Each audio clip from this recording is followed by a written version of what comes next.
Kashi Vishwanath સત્વાબાબા trust સંચાલિત Shri Dineshbhai Shamjibhai Ravani science કોલેજના online video લેક્ચરમાં આપ સૌનું સ્વાગત છે. Good morning friends. In BSc semester 5 subject microbiology paper 506 bioprocess technology unit 1 and the topic is screening techniques. હવે આપણે આગળના ચેપ્ટરમાં જોયું બરોબર છે કે આપણે સ્ટરીલાઇઝેશન કઈ રીતે થાય. હવે આપણે ડાયરેક્ટ સ્ક્રીનિંગ ટેકનિક ઉપર આવીએ તો કે ઇન્ટ્રોડક્શન પહેલેથી જ જોઈએ, જેમાં સ્ક્રીનિંગ એટલે શું એની એક બેઝિક ડેફિનેશન છે. Both detection and isolation of high yield strain from heterogeneous microbial population containing natural source like soil is called screening. હવે સ્ક્રીનિંગ કોને કહેવાય કે આપણે મોસ્ટ ઓફલી સ્ક્રીનિંગ કોનું કરવાનું હોય કે એવા ઓર્ગેનિઝમ જે આપણને પ્રોડક્ટ બનાવવામાં ખૂબ હેલ્પફુલ હોય, ઇઝી રીતે આપણને મળી રહે, ચીપ હોય અને એનું આઈડેન્ટિફિકેશન આપણે ઇઝી રીતે કરીએ કે બરાબર. જે પ્રોડક્ટ બનાવવા માટે જે ઓર્ગેનિઝમની જરૂર છે, ફોર એક્ઝામ્પલ આપણે most of wine, vinegar, beer ગમે તે વસ્તુ બનતી હોય બરાબર છે, તો એની માટે ઓર્ગેનિઝમ કયા હોય? મોસ્ટલી ફંજાઈ, યીસ્ટ હોય બરાબર. તો હવે એ ઓર્ગેનિઝમને આપણે આઇસોલેટ કરવા છે પ્યોર ફોર્મમાં, તો એ કઈ રીતે કરીએ કાંઈ, તો એને શું કહેવાય? સ્ક્રીનિંગ. હવે સોઇલ છે, સોઇલની અંદર ઘણા બધા ઓર્ગેનિઝમ છે, પણ આપણે એમાંથી એક સ્પેસિફિક ઓર્ગેનિઝમ લેવાનો છે. પણ એ સ્પેસિફિક ઓર્ગેનિઝમ લેવા માટે એનું આઇસોલેશન કરવું પડે, મીન્સ કે એને એક્સટ્રેક્ટ કરવા પડે, એનું ડિટેક્શન કરવું પડે. હવે એવા ઓર્ગેનિઝમનું ડિટેક્શન ને આઇસોલેશન કરવાનું જે ઇન્ડસ્ટ્રીમાં હાઈ યીલ્ડમાં જરૂરી હોય છે, એવી સ્ટ્રેનનું એને શું કહેવાય? સ્ક્રીનિંગ. હવે to short of industrial important strain naturally from soil which containing heterogeneous microbial population. આપણને બધાને ખબર છે સૌથી વધુ ઓર્ગેનિઝમ ક્યાં હોય? સોઇલ ઉપર. હવે સોઇલની અંદરથી ઓર્ગેનિઝમ આઇસોલેશન અને ડિટેક્શન કરવા માટેની કોઈ પણ મેથડ હોય, એ બધી શું છે? સ્ક્રીનિંગ ટેકનિક છે. વેરિયસ ટાઈપની સ્ક્રીનિંગ ટેકનિક્સ હોય, જેમાંની મેઇન બે છે, પ્રાઇમરી સ્ક્રીનિંગ અને સેકન્ડરી સ્ક્રીનિંગ બરાબર છે. તો આજે આપણે આ લેક્ચરમાં ખાલી પ્રાઇમરી સ્ક્રીનિંગ જોવાનું છે કે પ્રાઇમરી સ્ક્રીનિંગ છે એમાંથી આપણે ઓર્ગેનિઝમ પ્રાઇમરી સ્ક્રીનિંગની અંદર કઈ ટેકનિક મેથડો છે જેના દ્વારા આપણે ડિટેક્શન અને આઇસોલેશન કરીએ છીએ. તો પહેલું છે પ્રાઇમરી સ્ક્રીનિંગ. ચલો એ બધું જોતાં પહેલાં એક આ જોઈ લઈએ, ideally characteristic of industrial important strain. હવે એવી સ્ટ્રેન છે બરાબર છે, આપણે ઇન્ડસ્ટ્રીમાં યુઝ કરીએ તો એ કેવી સ્ટ્રેન હોવી જોઈએ, અથવા તો ઇઝી રીતે આપણને મળે કે છે એ, તો એના અમુક ક્રાઇટેરિયા છે, સ્ટ્રેન કેવી હોવી જોઈએ અથવા તો એના ઇમ્પોર્ટન્સ શું છે. તો જેમાંનું પહેલું એક છે must be high yielding strain, એટલે કે આપણને સારા એમાઉન્ટમાં મળે જોઈએ એવી સ્ટ્રેન. સ્ટ્રેન મસ્ટ બી જીનેટિકલી સ્ટેબલ. હવે અમુક વખત કેવું થાય બરાબર છે, આપણે સોઇલમાંથી કોઈ પણ એક ઓર્ગેનિઝમ ફોર એક્ઝામ્પલ લીધા છે, તો અમુક ટાઈમ જાય એટલે એના જીનેટિક્સમાં ચેન્જ આવે, તો આપણને જે પ્રોડક્ટ મળતી હોય એનાથી વેરિયસ પ્રોડક્ટ મળે. હવે તો એની માટે શું છે? જીનેટિકલી સ્ટેબલ જોઈએ, હેવિંગ સ્ટેબલ બાયોકેમિકલ કેરેક્ટરિસ્ટિક. હવે એના બાયોકેમિકલ કેરેક્ટરિસ્ટિક પણ કેવો હોવો જોઈએ? સ્ટેબલ હોવો જોઈએ. એવી સ્ટ્રેન ઇન્ડસ્ટ્રીવાળા મોસ્ટ ઓફલી પ્રિફર કરે. It should not produce undesirable substrate instead of desired product. હવે આપણી પ્રોડક્ટ બની ગઈ બરાબર, પણ પ્રોડક્ટની અંદર કંઈ પણ કન્ટામિનેશન ન લાવે એવી સ્ટ્રેન હોવી જોઈએ. Must be grown on cheap and easy available nutrients media. હવે આપણે કોઈ પણ મીડિયા છે બરાબર છે, આપણે ઇન્ડસ્ટ્રીવાળા શું પ્રિફર પડે? ચીપ હોવા જોઈએ એવા મીડિયા ઉપર ઇઝીલી ગ્રો થઈ શકે એવી, અથવા તો ન્યુટ્રિશનલ મીડિયા હોય એની ઉપર અવેલેબલ હોવી જોઈએ. અને સિક્સ્થ છે strain must be non toxic to humans. હવે મોસ્ટ ઓફલી ઇન્ડસ્ટ્રીની વસ્તુ છે યુઝ કોણ કરવાનું છે? આપણે જ યુઝ કરવાના હ્યુમન્સ. તો આપણી માટે એ શું હોવું ન જોઈએ? ટોક્સિક ન હોવી જોઈએ બરાબર છે. આ એના આઈડિયલી કેરેક્ટરિસ્ટિક છે. જે કોઈ પણ સ્ટ્રેન સિલેક્ટ કરવું હોય, જે કોઈ પણ સ્ટ્રેન છે એનું સ્ક્રીનિંગ કરવું હોય તો એટલી વાતને ધ્યાનમાં રાખવી પડે. હવે આવીએ પ્રાઇમરી સ્ક્રીનિંગ ઉપર બરાબર છે. પ્રાઇમરી સ્ક્રીનિંગ એટલે શું? રેન્ડમ સ્ક્રીનિંગ ટેકનિક છે. એટલે કે આપણને એ શું કરીએ કે કોઈ પણ શું આપણું ઓર્ગેનિઝમ છે એને સોઇલમાંથી આપણે એક્સટ્રેક્ટ કરીએ છીએ અને ડિટેક્ટ કરીએ છીએ.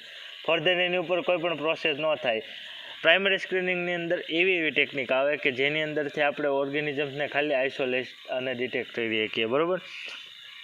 બેઝડ શું કહેવાય રેન્ડમ સ્ક્રીનિંગ ટેકનિક છે base on seek and discard principle, એટલે કે એક વખત યુઝ થઈ ગયો ડિટેક્શન અને પછી એનું ડિસ્કાર્ડ થઈ જાય, બરાબર.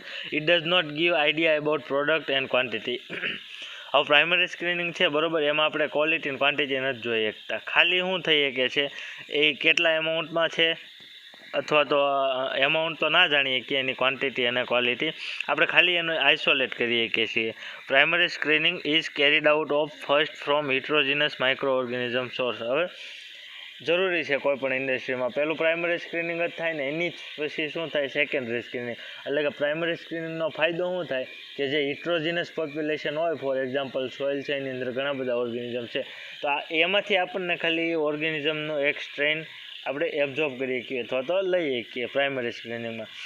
હવે primary screening is carried out heterogeneous. હવે એ કઈ રીતે એના માઇક્રોબ્સને વેરિયસ ટાઈપના માઇક્રોબ્સ છે એ આપણે શું કહેવાય એક્સટ્રેક્ટ અથવા તો આઇસોલેટ કરી શકીએ. તો ક્યાં છે? Antibiotic producers, organic acid producers, amino acids and vitamins for like growth factor production અને એન્ઝાઇમ પ્રોડક્શન. આ જે ચાર છે, બરોબર છે, એવા માઇક્રોબ્સને આપણે શું કરી શકીએ પ્રાઇમરી સ્ક્રીનિંગની અંદર એ આઇસોલેટ કરી શકીએ અથવા તો ડિટેક્ટ કરી શકીએ. જેમાંનું પહેલું જોઈએ એન્ટીબાયોટિક પ્રોડ્યુસર્સ, બરોબર છે. હવે એન્ટીબાયોટિક પ્રોડ્યુસરમાં કઈ ટેકનિક હોય? ટોટલ 2 ટેકનિક છે. પહેલી છે crowded plate technique and second one is modified crowd technique. તો ક્રાઉડેડ પ્લેટ ટેકનિક છે એની પ્રોસિજર જોઈએ કઈ રીતે છે. Soil is use as a source of sample, means કે હિટ્રોજીનસ પોપ્યુલેશનમાં કઈ સોઇલ આવી ગઈ. હવે એન્ટીબાયોટિક પ્રોડ્યુસર્સ છે, ઓર્ગેનિઝમ્સ પ્રોડ્યુસ કરતા હોય એવા ઓર્ગેનિઝમને આપણે શું કરવા છે? એક્સટ્રેક્ટ કરવા છે, બરોબર છે.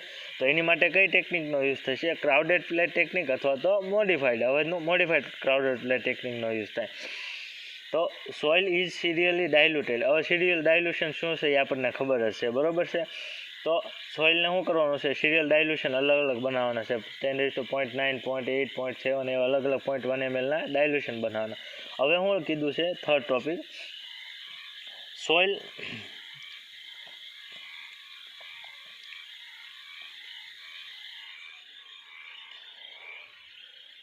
.1 ml use 0.1 ml is used as a spread inoculated on sterile agar medium. હવે એમાંથી જે સિરિયલ ડાયલ્યુશન બનાવે એમાંથી 0.1 ml સ્પ્રેડ શેની ઉપર કરવાનો છે? અગર મીડિયમની અંદર. પછી શું કરવાનું છે? ઇન્ક્યુબેટ કરવાનું છે પ્લેટને RTA કેટલી માટે? 24 અવર માટે. અગર પ્લેટ વિથ આગલા દિવસે આવશું એટલે એની અંદર ગ્રોથ આવશે, બરોબર. તો એમાં 100 થી 300 કોલોનીસ આર સિલેક્ટેડ, એટલે કે સિલેક્ટ કરવાની. Plate having isolated colony shot clear zone of inhibition of other microbes due to production of antibiotic. હવે આપણને એક ઝોન ઓફ ઇનિબિશન જોવામાં આવશે પ્લેટની શું કહેવાય કોલોનીની આજુબાજુ, બરોબર છે. તો એ કોના લીધે હોય કે ઓર્ગેનિઝમે શું પ્રોડ્યુસ કર્યું હોય? એન્ટીબાયોટિક પ્રોડ્યુસ કર્યું હોય, એના લીધે શું થશે? ઝોન ઓફ ઇનિબિશન જોવામાં આવશે. This colonies are further isolated on desired medium. હવે આજે જે ઝોન ઓફ ઇનિબિશન જોવા મળ્યું છે પ્રોડક્શન એન્ટીબાયોટિકનું, બરોબર, એને અગેન પીપી એટલે ક્યાં લેવાની છે? એની કોલોનીઝ અગેન અલગ પેટ્રી પ્લેટની અથવા તો અલગ મીડિયાની અંદર લેવાની છે, બરોબર છે. હવે શું કરવાનું છે? ફર્ધર સબ કલ્ચર, એટલે કે સબ કલ્ચર કરીને પ્યુરિફાઈડ કરવાની છે. Stock culture is maintain four further times, એટલે કે આ જનરલી શું થયું? સિરિયલ ડાયલ્યુશન કર્યું, સિરિયલ ડાયલ્યુશન થઈ ગયું, આપણને કોલોનીઝમાં હોય એ colonies further pre dilution post dilution માટે સબ કલ્ચર માટે મૂકી દીધી, બરોબર છે. આ જનરલ ક્રાઉડેડ પ્લેટ ટેકનિક છે. આના અમુક ડિસએડવાન્ટેજ છે, બરોબર છે. જે ક્યાં છે? It's not always necessary that sensitive organisms are present. હવે જરૂરી નથી કે એન્ટીબાયોટિક ઓર્ગેનિઝમ પ્રોડ્યુસ કરતા હોય એવા જ એનઅગર મીડિયમની અંદર પ્રોડ્યુસ થાય, અમુક અલગ આવે છે. તો એ આપણને પોઝિટિવ ઝોન ઓફ ઇનિબિશન ન મળે આપણે ઓર્ગેનિઝમનું. તો ફર્સ્ટ ક્રાઉડેડ પ્લેટ ટેકનિક જોવા ગઈ, બરોબર. હવે second modified crowded plate technique means કે વિલ્કિન્સ મેથડ. હવે આની અંદર શું થશે કે જે ક્રાઉડેડ પ્લેટ ટેકનિક હતી એનાથી થોડુંક મોડિફાઈડ કર્યું. કોણે? વિલ્કિન્સ છે, એટલે નામ હું વિલ્કિન્સ મેથડ અથવા તો મોડિફાઈડ ક્રાઉડેડ પ્લેટ ટેકનિક નામ રાખવામાં આવ્યું છે. તો શું થાય? પહેલાં તો ડાયલ્યુશન અગેન નહીં છે એનઅગર પ્લેટ ઉપર સોઇલનું અલગ અલગ ડાયલ્યુશન બનાવીને કરવાનો 24 માટે ઓબ્ઝર્વેશન મૂકવાનું છે. પછી શું કરવાનું છે? તો કે એમાંથી 100 to 300 કોલોની લઈ લીધી, બરોબર છે. ફ્લુડ ધી પ્લેટ વિથ હવે જે આ કોલોનીવાળી પ્લેટ છે એને શું કરો, એની ઉપર ફ્લોર કરવાનો છે કોનો, વિલ્કિન્સ ટોપ અગારનો, અને અગેન શું કરવાનું છે, ઇન્ક્યુબેટ કરવાની છે, બરોબર છે. હવે ઇન્ક્યુબેટ થઈ જાય આગલા દિવસે આપણને શું જોવા મળશે, zone of inhibition around the plate, એટલે કે બે પ્લેટની વચ્ચે આપણને શું જોવા મળશે, ઝોન ઓફ ઇનિબિશન. જો પહેલી પ્લેટ એટલે કઈ રીતે ટૂંકમાં સેન્ડવિચ ટાઈપ હશે, પહેલાં એના ઘરની પ્લેટ હશે, એની ઉપર કોલોની આવી જ ગયેલી છે ઓલરેડી, બરોબર. હવે એક એની જ ઉપર શું મૂકેલું હશે, વિલ્કિન્સ ટોપ અગાર મૂકેલો છે, જેની અંદર ખાલી એવા મીડિયા છે કે જેની અંદર એન્ટીબાયોટિક પ્રોડ્યુસર હોય એ જ તે ખાલી ઝોન ઓફ ઇનિબિશન આપી શકશે, બરોબર છે. એટલે બાકીના બધા ઓર્ગેનિઝમ છે એ ઝોન ઓફ ઇનિબિશન નહીં આપે અથવા તો ડેથ અથવા લેક ઓફ ન્યુટ્રિશન થાય છે. આ ખાલી ફેવરેબલ કોના માટે છે, જે ખાલી એન્ટીબાયોટિક પ્રોડ્યુસર હશે, બરોબર છે. તો શું થશે પછી શું કરવાનું, measure the diameter of zone which give enough approximate amount of antibiotic produce by various colony. હવે એ આપણને આના દ્વારા આપશે, બરોબર. ઓકે, પહેલું હતું આપણું એન્ટીબાયોટિક પ્રોડ્યુસર. તો કે કઈ રીતે આપણે એન્ટીબાયોટિક કરીએ કે ક્રાઉડેડ પ્લેટ, એટલે ક્રાઉડેડ પ્લેટમાં અમુક શું કન્ટામિનેશન આવવાના ચાન્સીસ અથવા તો બીજા ઓર્ગેનિઝમ આવવાના ચાન્સીસ હતા, તો એની માટે modified crowded plate technique use કરી, જેમાં એક અગેન એડિંગ શેનું થયું છે, વિલ્કિન્સ ટોપ અગારનો. વિલ્કિન્સ ટોપ અગાર એક લેકિંગ ઓફ ન્યુટ્રિયન્ટ છે કે જે ખાલી કોના ગ્રોથ અથવા તો ગ્રોથ માટે શું કહેવાય, જેના જે એન્ટીબાયોટિક પ્રોડ્યુસર હશે એના જ ગ્રોથ માટે ખાલી અવેલેબલ હશે, એટલે કે બીજા કોઈ પણ ઓર્ગેનિઝમ પ્રોડ્યુસ નહીં થાય અને ઝોન ઓફ ઇનિબિશન નહીં આપે, એટલે આપણે ડિટેક્ટ કરીએ કે ખાલી એન્ટીબાયોટિક પ્રોડ્યુસ થાય. આ બંને ટેકનિક એન્ટીબાયોટિક પ્રોડ્યુસર માટેની હતી. હવે સેકન્ડ વન એટલે કે બી કઈ છે, વિટામિન્સ અથવા તો amino acid growth factor production માટેની. તો એની માટે કઈ છે, ઓક્ઝેનોગ્રાફિક મેથડ, બરોબર. ઓક્ઝેનોગ્રાફી મેથડ એટલે કે એને બીજું શું કહેવાય, ટુ પ્લેટ વાળી છે મેથડ, જેમાં શું આવે છે, બે સ્ટેપ મેજર હોય. એમાં પહેલું છે પ્રિપરેશન ઓફ ફર્સ્ટ પ્લેટ અને second one is preparation of second plate. હવે આમાં તો પહેલાં આપણે ફર્સ્ટ પ્લેટનું પ્રિપેર કઈ રીતે કરીએ. A filter paper strip is put across the bottom of the petri plate. પહેલાં શું કરવાનું, પેટ્રી પ્લેટ હોય એની બોટમમાં શું ફિલ્ટર પેપર સ્ટ્રીપ મૂકવાની. The nutrients agar is prepared and poured on the paper disc and allow to solidify. એની ઉપર એનઅગાર મૂકવાનો છે, સોલિડિફાઈડ થવા દેવાનો છે. Soil sample is diluted and proper dilute are inoculation.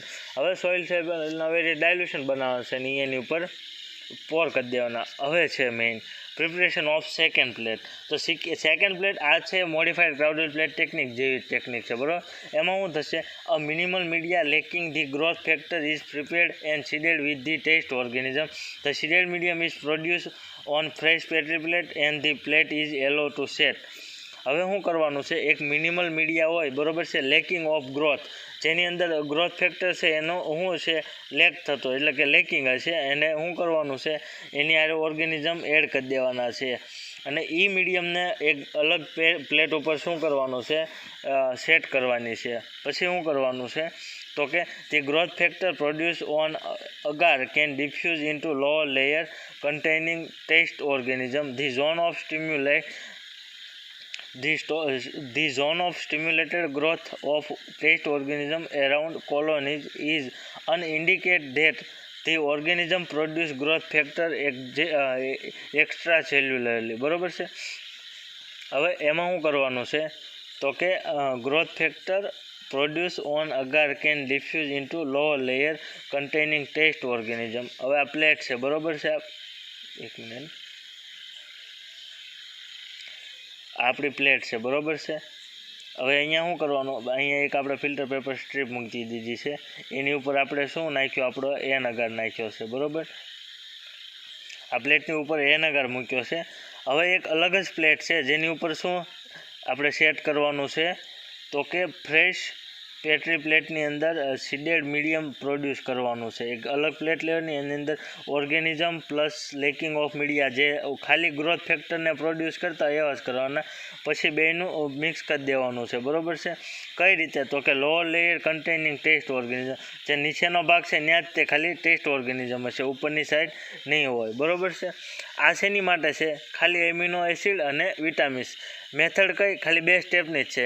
પહેલાં પહેલા સ્ટેપમાં શું કરવાનું છે તો કે પ્રોપર ડાયલ્યુશન બનાવવાનું છે સોઇલનું, અને એ પ્લેટની નીચે આપણું ફિલ્ટર પેપર સ્ટ્રીપ મૂકવાની છે પ્લેટમાં, એની ઉપર આપણો એનાગાર સેટ કરવાનો છે, એ સોલિડિફાઈડ થવા દેવાનો.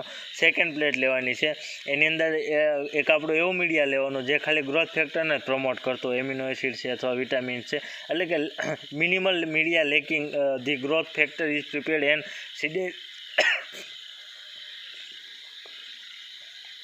seeded with the test organism. The seeded medium is poured onto fresh petri plate and the plate is allowed to set. બરોબર છે, એ મીડિયમ અલગ પ્લેટની અંદર મિક્સ કરવાનું છે. આ ખાલી કોના માટે છે? એમિનો એસિડ અને વિટામિન્સ પ્રોડ્યુસર માટે. હવે આપણે થર્ડ વન જોવાની છે. થર્ડ વન કઈ છે આપણી? Organic acid producer. તો કે ઓર્ગેનિક એસિડ પ્રોડ્યુસરમાં કઈ ટેકનિકનો યુઝ થાય? યુઝ ઓફ પીએચ ઇન્ડિકેટર ડાઇઝનો. બરાબર, આ મેથડનો યુઝ થાય. તો એ મેથડમાં શું કહેવા માગે છે? Use for the organic acid as well as amine producer. બરાબર, તો pH indicator dye such as bromothymol blue or neutral dye, આ બે ડાયનો યુઝ થાય છે. These dyes are previously added in agar medium. ટૂંકમાં આપણે એનાગાર લઈએ, એની જ્યારે એનું પ્રિપરેશન થતું હોય ત્યારે એની અંદર શું એડ કરી દેવાનું? બ્રોમોથાઇમલ બ્લુ અથવા તો ન્યુટ્રલ લેન. If organism have ability to produce organic acid or amine leads to change in colour of dyes in the vicinity of colony. એટલે કે જે કોલોની હોય, બરોબર છે, એની ફરતે જે ડાયનો કલર છે એ નહીં આવે, જ્યાં બીજે હશે ત્યાં અથવા અમારે બ્રોમોથાઇમલ બ્લુ અથવા ન્યુટ્રલ રેડનો શું કહેવાય કલર આવી જશે. This method is not foolproof because it may happen that organic acid or amines produce are due to the metabolic activity of microbial. હવે જરૂરી નથી, બરોબર, કે આ મેથડ ફૂલ પ્રૂફ છે. એનું રીઝન છે કે ઓર્ગેનિક એસિડ અને અમાઇનો એસિડ છે એની metabolic activity microbial activity same ના હોય. બરાબર, this can be overcomes by using the media having buffering capacity. So those organism can induce colour change which have capability to produce consider amount of organic acid. હવે કંઈ નથી આમાં. Generally આપણે જે શું કહે ક્રાઉડેડ પ્લેટ ટેકનિકની મેથડ છે એ જ તે, પણ આમાં ખાલી એક પેર શું રહેશે? આપણે જે ડાય યુઝ કરીએ બ્રોમોથાઇમલ બ્લુ ઓર ન્યુટ્રલ ડાય, એ બંને એડ કરીએ, બરાબર છે. હવે એને આપણે એડ કરીને મૂકી દઈએ તો ઓર્ગેનિક એસિડ અથવા અમાઇનો એસિડ જે પ્રોડ્યુસ કરતા હશે એ ઓર્ગેનિઝમ શું એની કોલોની કેવી છે? વાઇસિનિટી જેવી કોલોની થઈ જશે. બરાબર, હવે આની પછીની ટેકનિક ટૂંકમાં આ જે સેકન્ડ વન છે another method. Addition of calcium carbonate in the medium leads to indicate of organic acid production by clear zone of dissolve CaCO3 around organic acid producer colony. હવે ઓલામાં બ્રોમોથાઇમલ બ્લુ યુઝ કરી એ રીતે આમાં calcium કાર્બોનેટનો use કરે, એટલે કે જે colony હોય એની ફરતે CaCO3ની શું જોવામાં આવશે? આપણને કોલોની જોવામાં આવશે. Organic acid production can be increase by incorporation the source in the an medium. એટલે કે આ બધું છે એની અંદર એડ કરવાનું છે એનાગાર મીડિયમની અંદર. હવે લાસ્ટ છે એમાઇલેસ પ્રોડ્યુસર. બરાબર, એમાઇલેસ પ્રોડ્યુસરમાં શું કરવાનું છે? Suspended 1 gram of soil sample into 100 ml of distil water tube, mix it well, place the tube into water bath 80 to 80 Celsius for 10 minutes, allow to cool down and prepare cereal dilution spread 0.1 ml of inoculum from each of the dilution 1 agar starch. Place incubate all plates at RT for 48. Observe the plate colonies different interval for the colonies showing the clear of zone starch hydrolysis. Further flood the plate with glucose iodine and observe for the colonies that do not show violet color in vicinity. હવે જો એમાઇલેસ producer છે આપણે આ સેમિસ્ટરમાં already એક practical છે, આ method આપણે already કરવાની છે, છતાં એનો ઓવરવ્યૂ આપી દઉં કઈ રીતે છે. ક્રાઉડેડ પ્લેટ ટેકનિકની સેમ ટેકનિક છે. 1 ગ્રામ સોઇલ લેવાની, 10 ml ટેસ્ટ ટ્યુબની અંદર એડ કરવાની છે. ડિફરન્સ ક્યાં પડશે? સેકન્ડ સ્ટેપમાં. ટૂંકમાં આમાં ઇન્ક્યુબેટરનો યુઝ કરવાનો છે, જેમાં ઇન્ક્યુબેટર નહીં, વોટર બાથનો, જેમાં વોટર બાથની 80 ડિગ્રી સેલ્સિયસે વોટર બાથની અંદર 10 મિનિટ રાખવાની છે. ટ્યુબને થોડી વાર સ્ટરાઇલ અથવા તો કૂલ થવા દેવાની છે.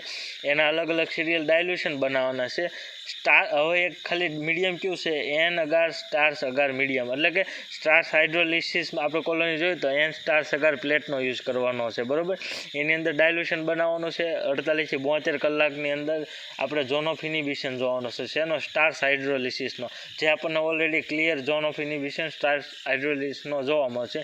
ફર્ધર એની ઉપર શું કરવાનું છે, લુગોલ્સ આયોડિન છે એ નાખવાનું છે, જેનાથી આપણને કોલોનીઝ કેવી જોવા મળશે, વાયોલેટ. આ જનરલી શેના માટે છે, એમાઇલેસ પ્રોડ્યુસર માટે. બરાબર. હવે મેઇન વાત છે ચારાનું શોર્ટમાં. ટોટલ આપણે પ્રાઇમરી સ્ક્રીનિંગની અંદર 4 મેથડ છે. કઈ antibiotic producer, organic acid producer, amylase producer અને કઈ બાકી રહી છે હવે એક જે બાકી છે એ amino acids and vitamin producer. આ 4 છે. બરાબર છે. 4 મેથડ એકબીજાને સેમ છે અને આ 4 મેથડથી આપણે ખાલી ડિટેક્શન અને આઇસોલેશન જ કરી શકશું, નહીં કે ક્વોલિટી ચેક કરીએ કે રેન્ડમ સ્ક્રીનિંગ છે, રેશનલ નથી છે. હવેના લેક્ચરમાં જે જોશું એ સેકન્ડરી સ્ક્રીનિંગ છે, એ રેશનલ સ્ક્રીનિંગ છે. એની બી અલગ ટેકનિકો છે, એ આગળના લેક્ચરમાં જોશું. Thank you.